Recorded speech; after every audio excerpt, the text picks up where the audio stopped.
반갑습니다. 오늘 저희들이 함께 교제할 말씀은 히브리서 5장에 있는 말씀입니다.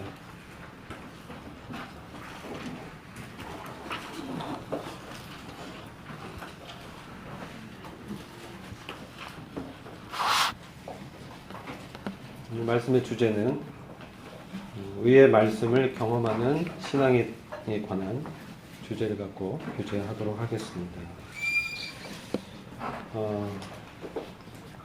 의의 말씀을 경험한다는 것은 우리가 주님의 어떠하심을 이 말씀을 통해서 삶 가운데서 경험하는 것을 말씀하는 것이라고 분별을 합니다. 그러나 우리가 많은 경우에 이러한 말씀을 경험치 못하고 어느덧 우리가 믿은 지 오래되어서 우리 믿음이 화석화되고 또 생명력을 나타내지 못하는 그러한 그 상태가 될 수 있음을 보게 됩니다. 본문 말씀 중에 한 구절을 한번 보겠습니다. 히브리서 5장 12절부터 14절 말씀을 제가 봉독하겠습니다. 때가 오래므로 너희가 마땅히 선생이 될 터인데 너희가 다시 하나님의 말씀의 초보가 무엇인지 누구에게 가르침을 받아야 할 것이니 젖이나 먹고 단단한 식물을 못 먹을 자가 되었도다. 대저 젖을 먹는 자마다 어린아이니 의의 말씀을 경험하지 못한 자요. 단단한 식물은 장성한 자의 것이니 저희는 지각을 사용함으로 연단을 받아 선악을 분별하는 자들입니다. 이 사도가 지금 히브리 성도들에 대해서 이미 믿은 지 오래됐지만 그래서 마땅히 주님의 말씀을 경험하고 또 삶 가운데 나타나는 주님을 가르치는 그러한 성장된 성숙한 믿음으로 나아가야 될 터인데 그렇지 못하고 여전히 하나님의 말씀의 초보에 머무르고 있는 이러한 성도들의 안타까운 상황에 대해서 주님의 이 마음을 보여주고 있는 것입니다. 아버지가 자녀를 낳게 되면 이 자녀가 이제 연수가 차면 자라가는 것을 기대를 합니다. 이것은 우리의 자연적인 출생의 경우는 시간이 지나면 자라게 되어 있습니다. 특별한 하자가 없는 한 그렇습니다. 그러나 영적인 출생에 있어서는 그렇지가 않습니다. 영적인 출생은 시간과 관계가 없습니다. 여러분들이 영적인 출생을 해서 그냥 시간이 지나면 내가 성장하고 장성한 분량에 이르리라고 생각할 수 있지만 그렇지 않습니다. 왜냐하면 히브리서를 쓴 사도는 지금 히브리 성도들에게 그와 같이 경고하고 있는 것입니다. 때가 이미 오래되었다라고 말씀하죠. 그러나 여전히 13절 보시면 젖을 먹고 있는 상태를 경고하고 있는 것입니다. 이것은 어린아이의 상태인 것입니다. 우리가 고린도전서 3장 1절부터 2절을 또 참조하시면 그와 같은 말씀을 볼 수가 있습니다.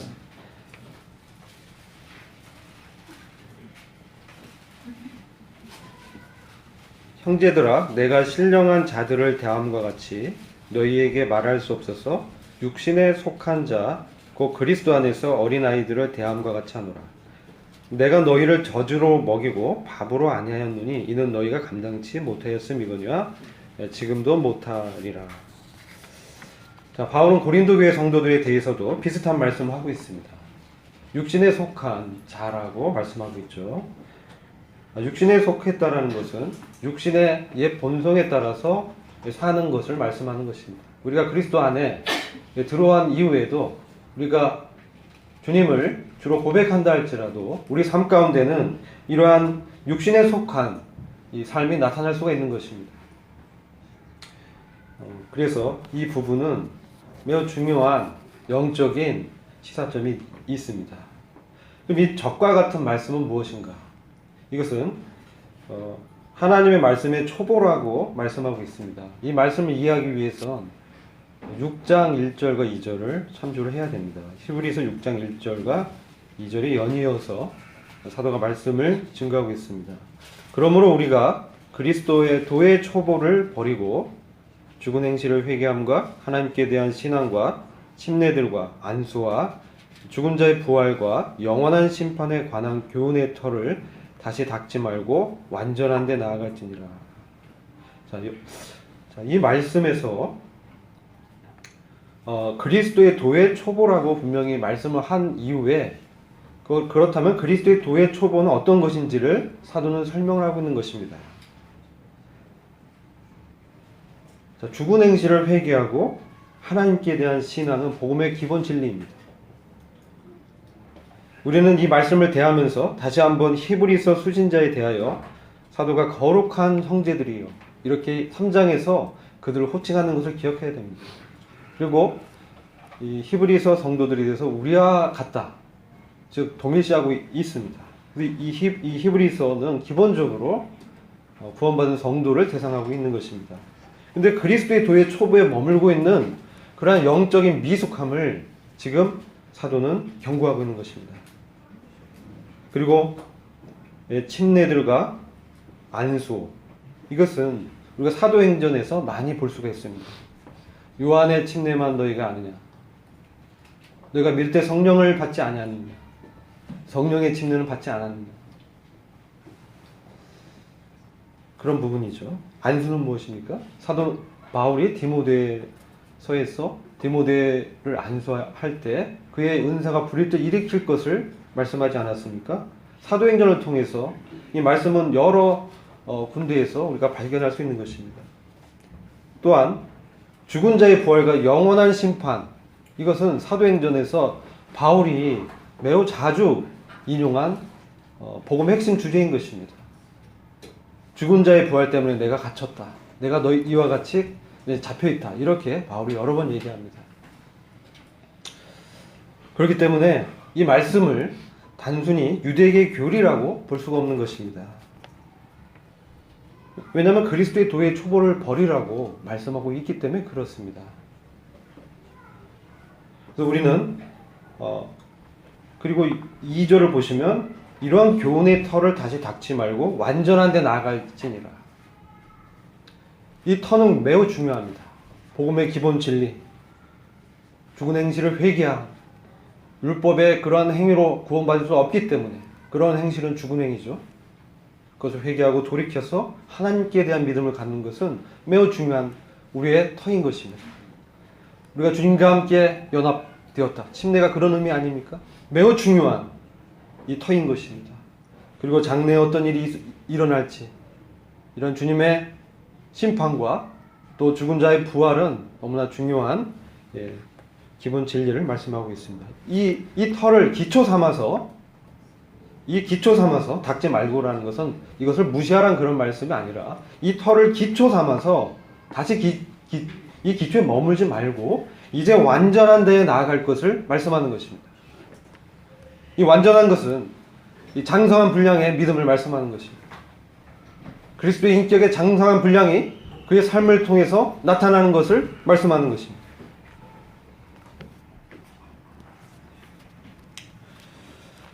이 말씀을 더 좀 이해를 하려면 히브리서 10장에 이들에 대해서 언급하고 있는 말씀을 한 번 더 살펴봐야 됩니다. 이들은 어떤 자들이냐?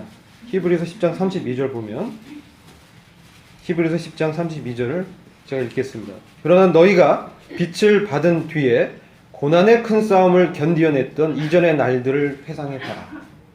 그들은 빛을 받았습니다. 진리의 빛을 그들의 영혼 가운데 비춰진 것입니다. 그들의 영혼이 각성돼서 거듭나는 사람들입니다. 그리고 고난의 큰 싸움을 견디어냈습니다.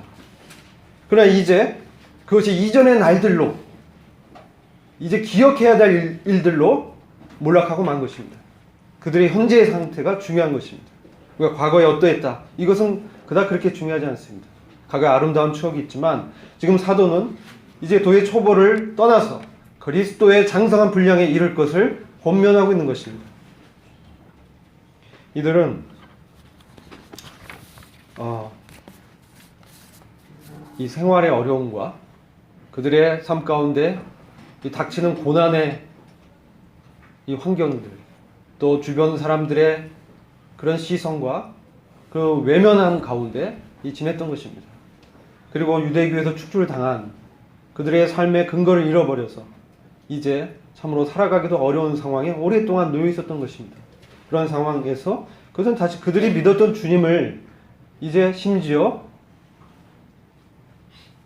배반하면서도 이제 살기 위해서 유대교로 돌아가는 일들이 일어났던 것입니다. 다시 종교로 떨어지는 사건들이 일어났던 것입니다. 이런 상태에서 심각한 영적인 어려움 가운데 있었기 때문에 이 사도는 이와 같이 권면하는 것입니다. 왜 그렇습니까? 그들은 단단한 것을 취하고 지각을 사용하고 연단을 받아 선악을 분별하는 이런 장성한 분량에 아직 이르지 못했기 때문입니다. 이 단단한 것은 어떤 것입니까? 이 단단한 것을 우리가 취해야 됩니다. 그럼 성경에서 말씀하고 있는 이 단단한 것은 무엇입니까? 이게 5장 14절에 단단한 식물을 이렇게 말씀하시면서 11절에서 멜기세덱에 관하여 우리가 할 말이 많다라고 하고 있습니다. 그러나 너희의 듣는 것이 둔함으로 해석하기 어려우니라. 멜기세덱은 창세기 14장에 나오는 인물이죠. 그리고 시편 110장 4절에 언급되고 있습니다. 주님께서 맹세로 너를 멜기세덱의 반차를 쫓는 영원한 제사장으로 삼겠다는 말씀이 기록되어 있습니다. 그리고 이 창세기 14장의 사건은 우리가 잘 아는 사건입니다. 아브라함이 그돌라오멜 왕과 그 무리들을 패하고 돌아올 때 그를 영접하고 그를 복을 빌어주고 그로부터 11조를 받은 그러한 제사장을 말씀하고 있습니다. 이 멜기세덱에 관해서 너희가 듣는 것이 둔하다라고 말씀하고 있죠. 이 듣는 것이 둔하다는 것은 말씀을 듣는 것을 게을리한다는 의미입니다. 둔하다는 의미는 무디다 그런 뜻이 아니라 게을리하다는 뜻입니다. 말씀을 듣는, 주님에 대한 깊은 것들을 듣는 것들, 그리스도의 깊은 지식과 진리를 알고자 하는 이 갈망이 없는 것입니다. 그렇기 때문에 들어도 해석이 안 되고 여전히 도의 초보에서 머물면서 자신의 상태를 보기 때문에 주님의 그 영원히 무고한 생명을 주님이 갖고 계시지 않습니까? 이것은 히브리서 7장 16절에 보면은 육체에 상관된 계명을 쫓아 된 것이 아니라 하나님의 영원한 무궁한 생명을 쫓아서 우리 주님께서 대제사장이 되었다라고 말씀하고 있습니다. 이런 것들에 대해서 잘 모르는 것입니다. 그런 경험이 적은 것입니다. 그렇기 때문에 단단한 것을 취할 것을 지금 권면하고 있는 것입니다. 이제 이 도의 초보에서 벗어나서 단단한 것을 취하자. 그것은 바로 우리 주님에 대한 내밀한 진리를 말씀하고 있는 것입니다. 그런 부분을 히브리서에서는 다루고 있는 것입니다. 우리 주님 어떤 분이십니까? 멜기세덱의 반차를 쫓은 대제사장은 어떤 분이시길래 단단하다고 얘기하고 그리스도의 깊은 완전한 데 나아갈 것을 권면을 하고 있는 것입니다. 우리가 그런 부분을 좀 살필 필요가 있다고 생각이 됩니다. 제사장은 어떤 것입니까? 우리는 제사장에 대해서 좀 알아야 되겠죠. 제사장은 다리를 잇는 자란 뜻이에요. 제사장, 다리를 잇다. 누구와 누구를 잇는 다리죠? 그러니까 중보자의 역할을 한다는 것이에요. 하나님과 범죄한 죄인의 중보의 역할을 하는 것이 바로 제사장이 하는 일이었습니다. 왜 제사장이 필요했습니까? 하나님께서는 거룩하시고 인간은 죄인이기 때문에 그렇죠. 너무나 복음의 기본적인 진리입니다.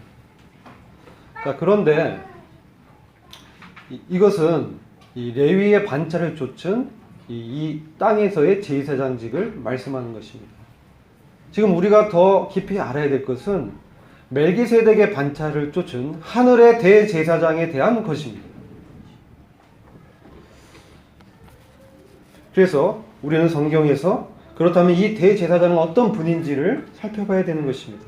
그것이 우리에게 지금 듣는 것이 어려울지라도 참 별로 알고 싶지 않을지라도 우리는 이것을 취해서 우리가 소화해서 우리 삶 가운데 적용함으로 우리가 믿음이 좀 더 이렇게 자라는 그러한 주님의 은혜를 받아야 되는 것입니다. 히브리서 4장 15절과 16절을 잠시 보겠습니다. 거기에는 우리의 대제사장에 대해서 잠시 말씀을 하고 있습니다. 히브리서 4장 15절과 16절을 제가 읽겠습니다. 우리에게 있는 대제사장은 우리 연약함을 체휼하지 아니하는 자가 아니요 모든 일에 우리와 한결같이 시험을 받은 자로 돼 죄는 없으시니라. 그러므로 우리가 긍휼하심을 받고 때를 따라 돕는 은혜를 얻기 위하여 은혜의 보좌 앞에 담대히 나아갈 것이니라. 여기서 우리 주님은, 이 대제사장은 우리 주님을 말씀하고 있습니다. 우리 연약함을 체휼하지 아니한 분이 아니다. 모든 일에 한결같이 우리와 같이 시험을 받으셨다라고 말씀하고 있습니다. 그러나 죄와는 상관이 없는 분이시다. 연약함을 체휼한다는 말씀은 어떤 의미입니까? 체휼하다는 말씀이 이게 한자어이기 때문에 이해하기 어렵죠. 이것은 동정하다라는 뜻입니다. 그 사람의 어떤 약점을, 이 연약을 잘 알기 때문에, 잘 이해하기 때문에 동정할 수 있다는 거예요. 이해할 수 있다는 것입니다. 긍휼을 여길 수 있다는 것입니다. 우리 주님께서 마태복음 26장 41절 말씀을 보시면 이와 같이 말씀하고 있습니다. 시험이 들지 않게 깨어서 기도하라. 마음은 원이로되 육신은 약하도다. 너희가 이와 같이 나와 1시간 동안이라도 기도를 하지 않느냐. 이런 말씀 잘 아실 겁니다. 베드로와 제자들에 대해서 주님이 말씀하셨죠. 지금 주님은 이제 겟세마네에서 십자가에 이 짐을 지기 바로 직전에 아버지께 기도하고 있는 그러한 시간입니다. 우리 주님께서 어떤 기도를 드리셨습니까? 아버지요, 할 수만 있거든 이 잔을 내게서 지나가게 하옵소서. 그러나 내 뜻대로 마옵시고 아버지의 원대로 하옵소서. 이런 말씀을 2번 하십니다. 근데 그런 기도를 2번 하시는데 그 사이에 이제 제자들이 함께 기도하러 갔는데 자고 있는 것입니다. 참으로 주님 입장에서는 이제 주님의 그 위대한 사역을 눈앞에 두고 이제 십자가에서 달려서 이제 돌아가셔야 되는데, 그런 말씀을 제자들에게 예언을 하고 분명히 얘기하셨는데도 제자들은 지금 자고 있는 것입니다. 이것은 우리의 영적인 어둠이 얼마나 깊은지를 말씀하고 있는 것이죠. 그러나 주님은 꾸짖지 않으셨어요. 그들을 책망하지 않았어요. 그들을 무시하지 않았어요. 그들을 판단하지 않았습니다. 오히려 그들을 위해서 기도하셨습니다. 권면하시죠. 그 사랑하고 애정어린 마음으로 시험에 들지 않도록 깨어서 기도하라. 그리고 내가 너희를 아는데 너희 마음이 그것을 원하고 있다는 걸 내가 알고 있다. 제자들의 마음을 알았습니다. 그러나 너희 육신은 약하구나. 이거 아셨어요. 그렇기 때문에 지금 깨어서 기도할 것을 권면하시면서 이제 주님은 홀로 그 잔을, 십자가의 잔을 받으십니다. 우리 주님은 완전한 사람으로 우리의 연약함, 고난, 또 배반하는 그 제자들의 이 약점, 이 육신, 예쁜 성들을 너무 잘 아셨어요.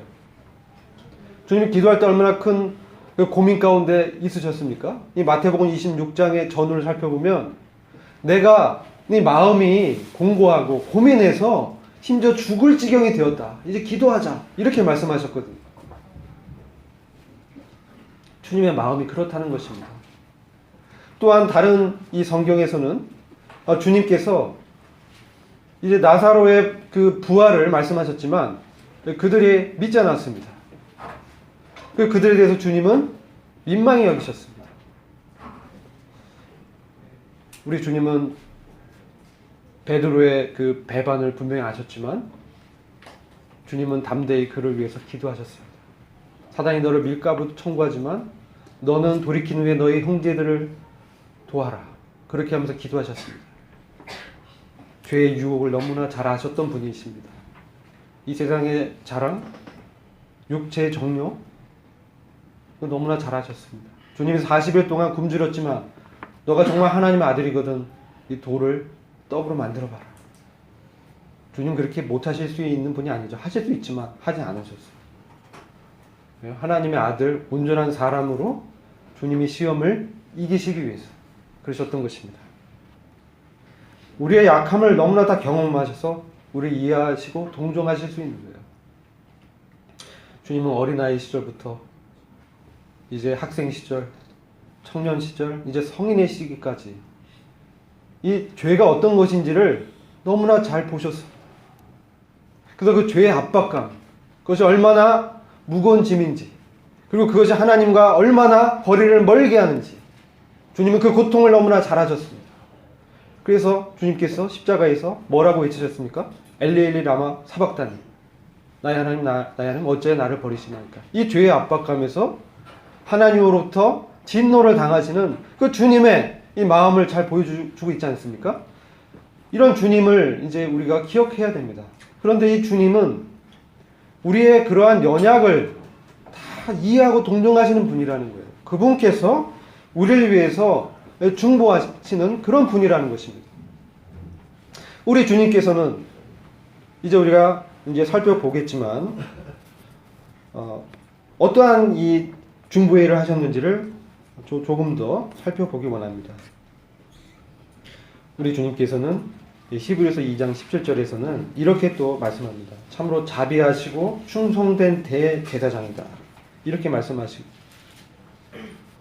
주님은 긍휼이 풍성하시고 충성된 대제사장. 그렇기 때문에 하나님께서 우리 주님의 헌신을 온전히 다 받으셨습니다. 100% 만족하셨습니다. 더 이상 부족함이 없는 주님의 이 희생이었습니다. 하나님 편에서 완전히 만족했습니다. 그리고 사람을 위해서 주님이 이 제물로 드려지셨는데, 사람 편에서도 주님과 같이 사람의 모든 고난과 죄의 압박감과 그러한 심각함을 이해하시고 동정하는 분이 없는 것입니다. 이게 매우 중요합니다. 그래서 주님은 우리를 인내하시고 기다려주시는 분이십니다. 우리를 위해서 기도하는 분이십니다.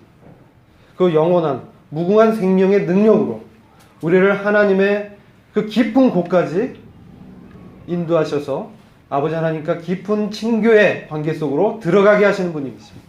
그분께서 먼저 휘장을 찢으시고 성소의 깊은 곳으로 들어가셨다라고 말씀하고 있습니다. 하나님의 영광의 인재가 있는 그 지성소로 우리를 인도하시는 것입니다. 그래서 의의 말씀을 경험하는 것은 바로 하나님의 영광의 그 친밀하고 은밀한 그런 교제를 말하는 것입니다. 그곳까지 주님은 먼저 들어가셨습니다. 먼저 들어가셨습니다. 우리를 그곳으로 인도하시기 위해서 그렇게 하신 것입니다. 이제 우리 주님께서 히브리서 5장 1절을 보시면 하나님께 속한 일은 구원을 말씀하는 것이죠. 하나님 외에는 구원하실 수 있는 분이 없습니다. 구원을 베푸실 전능자는 오직 하나님뿐이십니다. 그렇죠? 이제 사람을 위하여 예물과 속죄한 제사를 드리게 하는데 2절 보시면 무식하고 미혹한 자를 능히 용납할 수 있는 것은 자기도 연약에 쌓여 있음이니라. 사람으로 오셔서 이 연약을 체험하셨기 때문에 능히 우리의 무지함과 미혹됨을 용납할 수 있다는 것입니다. 이 무지함은 무엇입니까? 이 무식하다 이렇게 말을 하고 있습니다. 무식하고 미혹한 자. 이것은 무지하고 길에서 벗어난 자들이란 뜻입니다. 우리는 이것을 죄인이라고만 생각하시죠.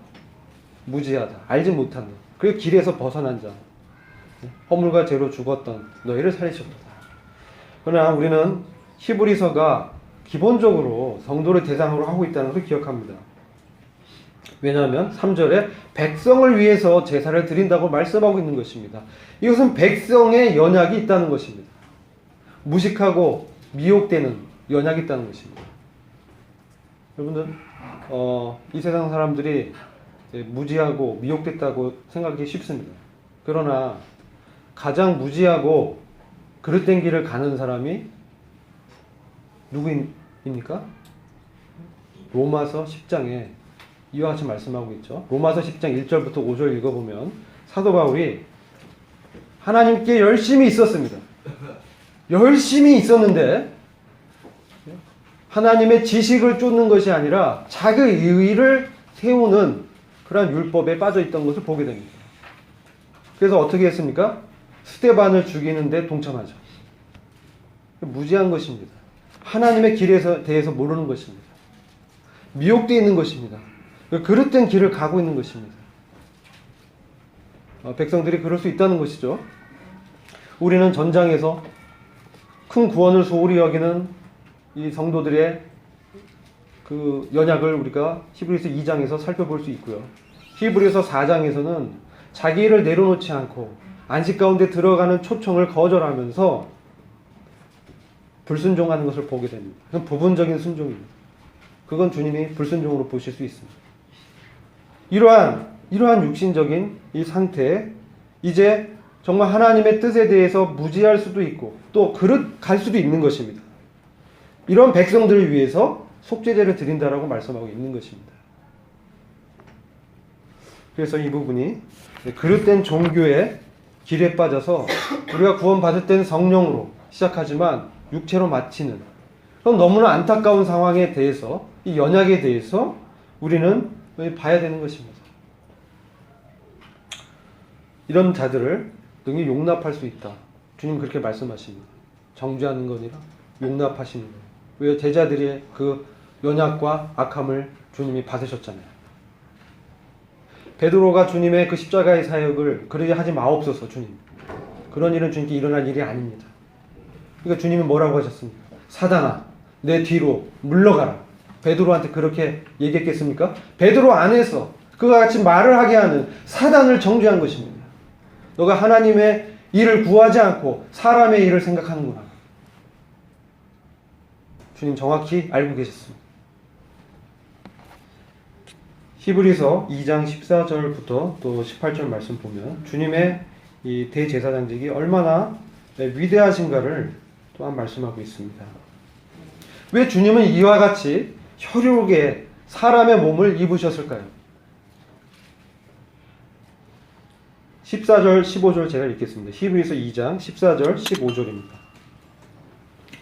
자녀들은 혈육에 함께 속하였으며 그도 또한 한 모양으로 사람의 모양으로 혈육에 함께 속하심은 사망으로 말미암아 사망의 세력을 잡은 자 곧 마귀를 없이 하시며 또 죽기를 무서함으로 일생에 매여 종노릇하는 모든 자들을 놓아주려 하심이니 14절에서 혈육에 함께 속하심은 사망으로 말미암아 사망의 세력을 잡은 자 마귀를 없이 하시며 여기서 사망으로 말미암아라고 말씀하실 때 이 사망은 누구의 사망입니까? 네? 그의 사망이죠. 그도 또한 혈육에 함께 속하셔서 사망을 통해서 이런 의미입니다. 그가 누굽니까? 우리 주님이시죠. 주님이 주님의 십자가의 죽음을 통해서 사망의 세력을 잡고 있는 마귀의 권세를 멸하셨다는 것입니다. 더 혈육 발생하지 못하도록 주님이 멸하셨습니다. 그리고 혈육에 함께 속하셨다. 우리와 함께 연합하시기 위해서 우리를 또한 이 주님의 사망에 함께 사망하게 하기 위해서 죽음에서 능히 구원하실 수 있는 능력 있는 아버지께 자신을 의탁하셨던 것입니다. 죽음의 과정에서 건져내는 것이 아니라 죽음의 권세에서 죽었다 할지라도 다시 부활하시는 그 권세를 갖고 계신 아버지께 자신을 의탁하셨던 것입니다. 그분께 심한 통곡과 간구로 기도를 올렸습니다. 그래서 그와 같은 주님의 이 능력으로 마귀의 권세를 없이 하신 것입니다. 마귀가 더 이상 사망 권세로 더 이상 우리를 얽어매지 못하도록 해서 15절에 죽기를 무서함으로 일생에 매여 종노릇하는 모든 자들을 해방시키려 하십니다. 죽기를 무서워한다. 이것은 육체적인 죽음에 일면 그런 의미도 있지만 이것은 죽음은 무엇입니까? 나의 모든 것을 내려놔야 되는 상황 아닙니까? 그런 것도 우리는 무서워합니다. 왜 우리는 그러한 나의 모든 내가 의지하고 있던 생각, 계획, 나의 어떤 선 지시, 또 사람들의 도움 이런 것들을 내려놓기를 어려워합니다. 이걸 내려놓으면 마치 죽을 것 같거든요. 모든 게 끝날 것 같습니다. 그렇지 않습니까? 미래에 어떻게 될지 모르기 때문에 그렇습니다. 그러나 주님께서는 죽음 저 너머에 사망과 음부의 열쇠, 권세를 가지신 주님. 내가 지금은 살아서 우리 가운데 역사하시며 영원한 무궁의 능력의 생명으로 우리를 공급하시는 그런 주님께서 말씀하시는 것입니다. 그렇기 때문에 우리는 그 주님을 통해서 이 사망, 주님의 사망 가운데 우리가 믿음으로 들어갈 수 있는 것입니다. 왜? 주님의 부활의 권능이 있기 때문에.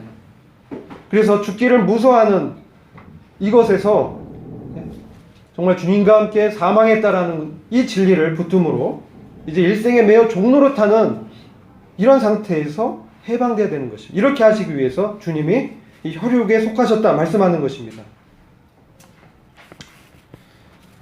우리는 참으로 주님으로부터 안약을 사서 눈에 발라야 됩니다. 우리 때로 이 세상에 보이는 환경 가운데 사로잡힐 때가 많습니다. 그래서 여기저기 이 지혜자들한테 물어보기도 하지만 주님으로부터 직접 우리는 주님의 내밀한 그 말씀을 들어야 되는 것입니다. 그러한 내밀한 교제를 사모해야 되는 것입니다.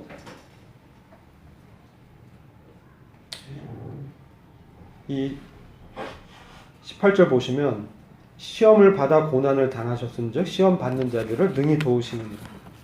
주님 모든 시험을 통과하시고 승리하셨기 때문에 우리가 시험 받는다는 것을 너무나 잘 알고 계십니다. 그래서 우리를 도우실 수 있습니다. 우리는 그분께 언제나 나가서 그분의 은혜의 보좌, 이 시은자죠. 은혜를 베푸는 자리, 은혜의 보좌에 나가서 때를 따라 돕는 은혜를 구하는 것입니다. 여러분 이런 부분들을 부담스러워하지 마시기 바랍니다. 우리는 육신이 있는 연약한 자입니다. 우리가 주님의 은혜가 없다면 하루도 살아갈 수 없는 자입니다. 사도 바울이 무엇을 자랑했습니까? 내가 이렇게 복음을 전하고 내가 이렇게 몇 명을 구원받게 하고 내가 이렇게 전도 여행을 4차까지 하고 로마까지 해서 전도했다. 이거 자랑하지 않았습니다. 나는 나의 육체의 연약을 자랑한다라고 했습니다. 왜냐하면 그리스도의 능력이 강함이 내 안에 머물게 하려 하심입니다. 이게 정말 자랑할 주제입니다. 우리 때로 엉뚱한 것을 자랑할 때가 많습니다. 우리 주님께서 어떤 분인지 그것을 자랑하는 것입니다. 나 같은 연약한 죄인에게 역사하신 주님의 위대한 무궁한 생명의 능력이 얼마나 놀라운지 그것을 자랑하는 것입니다. 우리 주님께서는 시험 받는 우리를 능히 도우시는 분이십니다. 우리의 약점과 연약과 죄성을 그분 친히 잘 알고 계십니다. 그러나 죄와는 상관이 없이 죄는 없으신 분이십니다. 죄를 이기신 분이십니다. 사망의 권세에서 부활하신 분이십니다. 우리의 미래가 불투명해 보일 수 있습니다. 그 환경을 보면 그렇습니다. 그러나 진정한 우리의 미래는 보장된 것입니다. 우리는 주님과 함께 영원히 다스릴 자인 것입니다. 주님과 그 통치에 들어갈 자인 것입니다. 그래서 이 대제사장의 이 직분이 얼마나 놀라운지를 지금 말씀하고 있는 것입니다. 완전한 사람으로 완전한 연약을 다 체휼하시고 이해하시고 동정하시기 때문에 하늘의 큰 대제사장으로 우리를 위해서 언제든지 그 시은자에서 우리의 연약을 위해서 기도하십니다. 간구하십니다. 항상 영원한 구원의 근거가 되신 분이십니다. 그분은 영원한 분이십니다. 그분은 살아서 영원히 존재하십니다. 영원히 우리를 위해서 기도하시는 분이십니다. 우리의 연약을 미리 다 하시고 우리를 구원하시고 십자가에서 죽으신 분이십니다. 모르지 아니하셨어요. 작정하셨습니다. 죽기로. 맹세하셨다. 이렇게 하셨습니다. 주님 죽기로 맹세하셨습니다. 그렇기 때문에 우리 주님은 참으로 신실하시고 충성된 대제사장의 역할을 완벽하게 행하실 수 있는 분이십니다. 유일한 분이십니다. 히브리서 5장 5절 보시면 그리스도의 대제사장 되심은 매우 특별한 탁월한 대제사장직을 말씀하고 있습니다. 너는 내 아들이니 오늘날 내가 너를 낳았다. 매우 놀라운 말씀입니다. 레위의 반차를 쫓은 제사장은 육신의 혈통에 따라서 제사장이 되지만 그리스도의 대제사장직은 너는 내 아들이니 내가 오늘날 너를 낳았다. 여러분 이 말씀은 내가 너를 낳아서 너가 아들이 되었다 이 말씀이 아닙니다. 주님은 이미 아들이셨습니다. 아들로서 독생하신 그분이 하나님으로부터 이 세상에 육체의 몸을 입고 나오신 것입니다. 그분은 성자 하나님이십니다. 그분의 하나님 되심을 말씀하는 것입니다. 그분이 이 하나님이시기 때문에 이 대제사장직을 하늘의 큰 대제사장의 역할을 능히 감당할 수 있는 것입니다. 이 말씀은 시편 2장 7절을 인용했습니다. 시편 2장 7절은 내가 영을 전하노라 여호와께서 내게 이르시되 너는 내 아들이라 오늘날 내가 너를 낳았도다. 그 전에 6절에 이와 같이 먼저 말씀하십니다. 내가 나의 왕을 내 거룩한 산 시온에 세웠다. 내가 나의 왕을, 주님은 하나님의 아들이자 왕이십니다. 주님의 대제사장직의 위대하심은 주님이 왕이시라는 것입니다. 2장 8절 보시면 내게 구하라. 내가 열방을 유업으로 주리니 내 소유가 땅끝까지 이르리로다. 내가 철장으로 저희를 깨뜨리며 질그릇같이 부수리라 하시도다. 주님은 열방을 유업으로 받으시는, 그래서 온 세상의 모든 나라의 권세가 주님께 있는 철장의 권세를 갖고 다스리시는 그러한 왕이십니다. 그런 분이 친히 우리를 위해서 기도하시는 것입니다.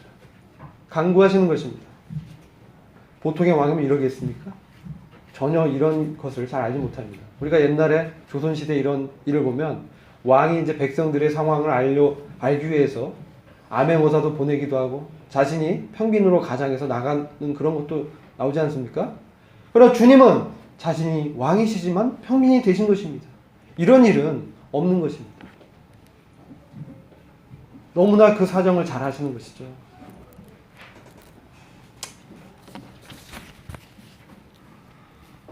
(6절) 보시면 또한 이와 같이 다른 데 말씀하시되 내가 영원히 멜기세덱의 반차를 쫓는 제사장이다. 멜기세덱은 매우 중요한 인물입니다. 그럼에도 불구하고 멜기세덱에 대한 언급은 많이 기록되지 않습니다. 창세기 14장, 시편 110편, 히브리서 5장, 7장 이 부분 대제사장직에서 언급되면서 기록되어 있는 그에 대한 기록은 많지가 않습니다. 그러나 그는 아비에 대한 기록, 어미에 대한 기록, 족보도 없습니다. 다만 그는 의의 왕이요 살렘의 왕이라고 기록되어 있습니다. 살렘은 예루살렘입니다. 아브람 시대에 예루살렘의 왕이 멜기세덱이었습니다. 그는 의로 통치하는 왕이고 전쟁을 종식시키고 평화로 다스리는 왕이었습니다. 그런데 그는 제사장의 일을 하고 있었습니다. 역사상 이런 인물이 없습니다. 왕과 제사장을 같이 하는 인물이 없었습니다. 그러나 멜기세덱의 반차를 쫓는 제사장이신 우리 주님은 왕이시자 제사장 일을 하실 수 있는 분이십니다. 그래서 위대한 능력 있는 엄유하신 그러한 대제사장이라고 말씀하고 있는 것입니다. 여러분들이 시간 되시면 스가랴서 6장 1절부터 쭉 읽어보시면 거기에는 여호수아 제사장이 나옵니다. 근데 6장 14절에 가면 놀라운 일이 나오는데 성전을 건축하고 제사장이 자기 보좌 위에 앉아서 다스립니다. 그건 주님에 대한 예표입니다.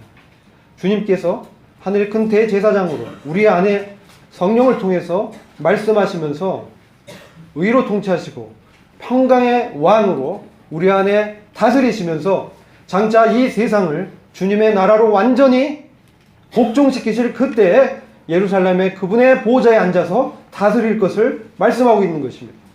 주님은 이 땅에서 모든 열방을 유업으로 삼으시고 우리와 함께 다스릴 것입니다. 우리가 왜 두려워해야 됩니까? 이런 주님이 우리에게 계신 분이신데요. 이것을 맹세로 변치 않겠다 약속하시고 맹세하셨습니다. 아무도 이 약속과 주님의 언약과 맹세를 깨트릴 수가 없습니다. 우리는 이 주님의 이 맹세를 따라서 주님께서 제사장 일을 수행하시고 우리가 왕같은 제사장으로 이 땅 가운데 살아갈 수 있도록 모든 생명에 속한 무궁한 능력을 우리에게 공급하고 있는 것입니다. 이것을 우리는 날마다 사모하며 간절히 바라면서 하나님과 이 친밀한 임재 속에 들어가야 됩니다. 아브라함과 노아가 어떤 사실을 알게 됐습니까? 하나님의 심중에 있는 비밀한 것들을 하나님께서 말씀해 주셨습니다. 그게 무엇이었습니까? 소돔과 고모라의 심판이었어요. 노아는 무엇이었습니까? 홍수 심판이었어요.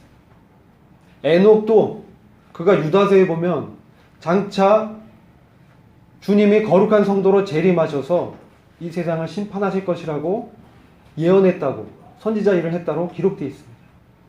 그에 무드셀라라는 인물이 나오잖아요. 에녹은 그런 것을 알았기 때문에, 주님의 어떠하심을 봤기 때문에 그가 일평생을 주님과 동행할 수 있었던 것입니다. 우리가 주님의 어떠하심을 잘 알아야 됩니다. 주님의 어떠하심을 잘 모르면 우리의 믿음이 성장할 수가 없습니다. 우리 주님을 알고 주님을 경험한 만큼 우리가 행할 수 있기 때문에 그렇습니다.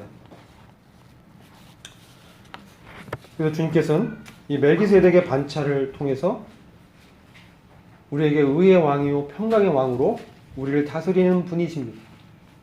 로마서 14장 10절 보시면 하나님의 나라는 먹는 것과 마시는 것에 있지 아니하고 오직 성령 안에서 의와 평강과 기쁨이니라.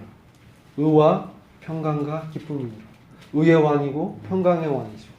성령을 통해서 다스리시고 우리에게 성령을 공급하시고 성령을 통해서 우리 안에 주님의 다스림이 충만하게 하시고 주님의 말씀을 기억나게 하시고 날마다 그와 같이 인도하시는, 그래서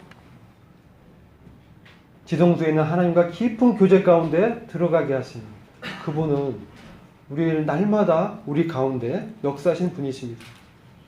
이런 분이 우리에게 있기 때문에 너무나 합당한, 너무나 완전한 그런 제사장으로 우리를 위해서 중보하시며 능력을 행하시는 것입니다.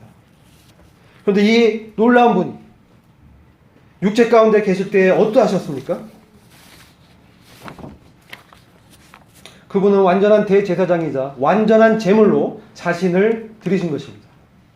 그래서 7절에 보시면 육체에 계실 때 자기를 죽음에서 능히 구원하실 이에게 심한 통곡과 눈물로 간구와 소원을 올렸다.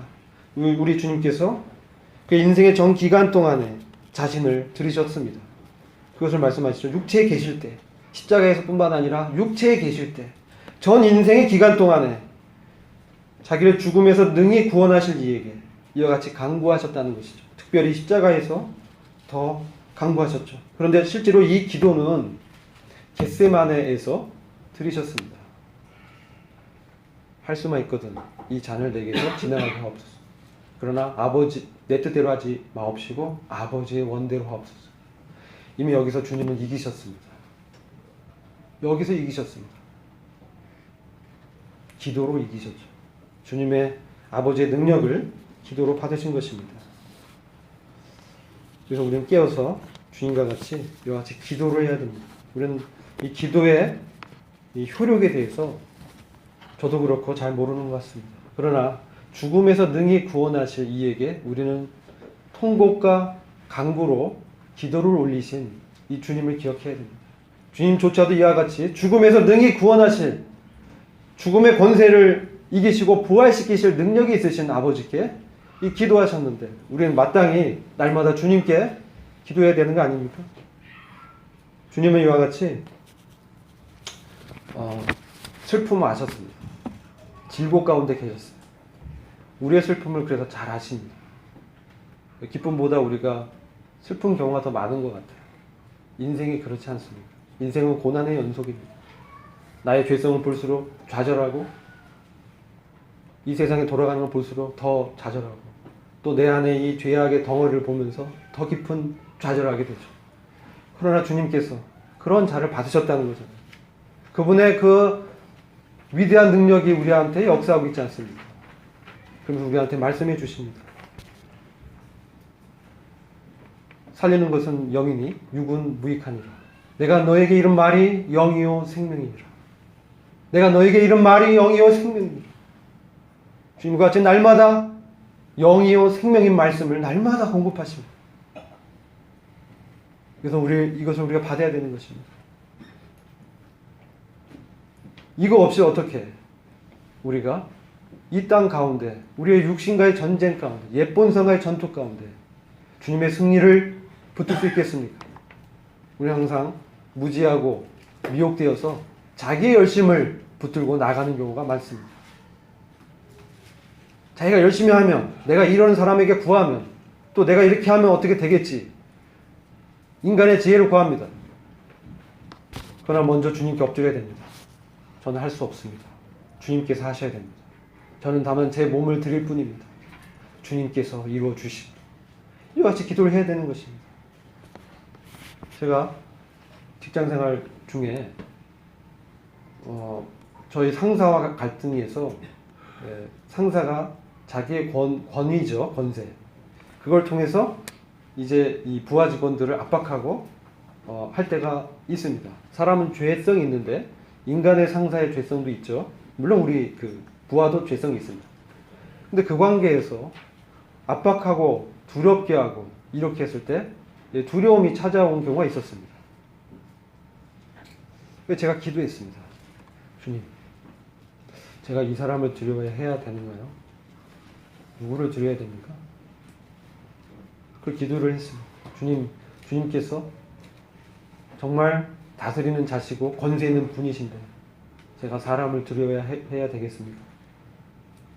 이와 같이 기도했습니다. 근데 정말 놀랍게 그 다음날 그 사람이 변했습니다. 그 다음날 하루는 변했습니다. 그 다음에 또 돌아갔는데 주님께서 제게 교훈해 주셨습니다. 너가 정말 두려워할 대상은 사람을 죽이는 권세가 있는 위정자가 아니라 사람을 죽인 이후에 지옥에 던져놓을 권세가 있는 바로 그를 두려워해야 된다. 그게 누굽니까? 우리 주님이시죠. 제가 두려워할 대상, 경외하고 우리가 들어야 될 분이 주님이시라는 것을 그때 알게 됐습니다. 근데 이 주님께서 이 고난으로 순종함을 배웠다라고 말씀하고 있어요. 이 부분 매우 중요합니다. 그분은 육체 가운데 계실 때 심한 통곡과 눈물로 이런 사정에 대해서 목자 없이 유리하는 백성들의 연약에 대해서 배반하는 제자들의 회복을 위해서 베드로의 그 회복을 위해서 제자들이 부활한 주님을 통해서 다시 회복되게 하기 위해서 또 십자가의 그 죄의 짐을 지시기 위해서 얼마나 통곡과 눈물로 기도하셨겠습니까? 그가 아들이시라도 받으신 고난으로 순종함을 배웠다라고 말씀하고 있습니다. 이 고난을 통해서 우리는 우리 안에 있는 이 육신적인 생각을 우리로부터 분리하게 됩니다. 우리 안에 이 고난을 통해서 나의 연약을 보게 하십니다. 나로서는 할 수 없고 오직 주님만이 하실 수 있다는 것을 믿게 하십니다. 그리고 그와 같이 기도하게 하십니다. 그래서 그 고난 가운데서 이 주님께서 얼마나 위대하시고 내가 아무것도 할 수 없는 상황이라도 모든 것을 내려놓고 죽을 지경에 도달했을지라도 주님께서 역사하신다라는 것을 말씀하시는 것입니다.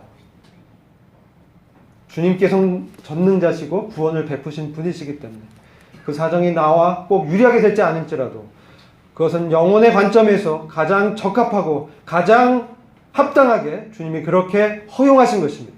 이에 대한 믿음을 우리에게 주시는 분이십니다. 그럼 더 이상 상황에 대해서 불평하기보다 주님께 내려놓고 기도하게 되는 것입니다. 이 고난을 통해서 순종함을 배우게 됩니다. 통곡과 눈물로 간구를 드렸지만 주님은 십자가를 지는 것을 흔쾌히 지셨습니다. 주님은 그분의 고난을 기쁘게 감당하셨습니다. 히브리서 12장을 보시면 그는 앞에 있는 즐거움을 위해서 자기가 겪는 이 고난을 부끄러워하지 않았다라고 말씀하셨습니다. 그리고 주님은 아버지의 일이 나의 양식이다. 제자들이 먹을 것을 갖고 왔을 때 그렇게 말씀하셨습니다.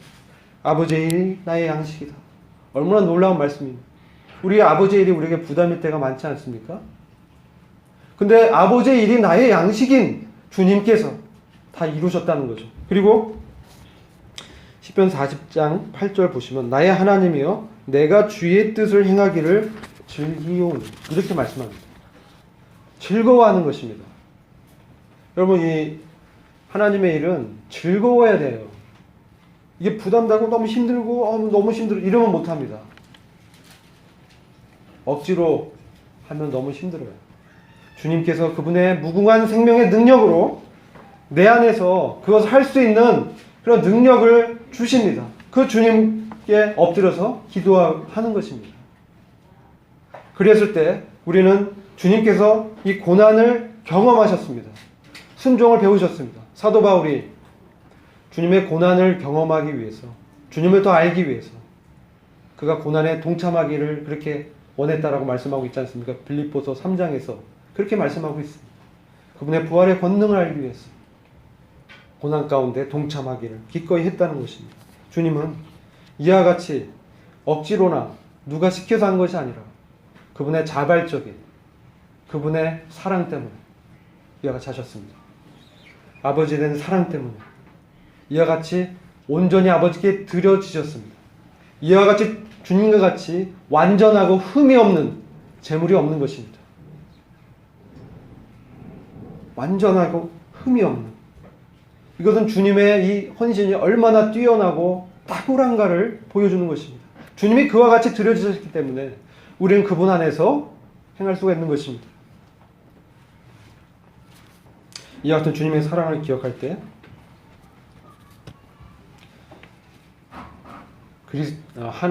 그리스도 안에서 하나님의 사랑을 끊을 것이 없다라고 말씀하셨습니다. 제가 이렇게 신앙생활을 돌이켜보건데 정말 주님의 사랑이 우리를 강건케 해야 우리가 주님의 일을 감당할 수 있는 것입니다. 그리스도의 사랑이 나를 강건하시는도다. 이제 내가 사는 것은 나를 위하여 죽으신 그 아들을 위해서 사는 것이다. 내 안에 사는 것은 그리스도이다. 주님의 사랑을 알게 됐을 때, 그분의 주권에 전적으로 그가 복종하게 됐을 때 그런 고백이 나오는 것입니다. 그런 삶이 열매로 나타나는 것입니다. 그의 신분과 삶이 일치가 되는 것입니다.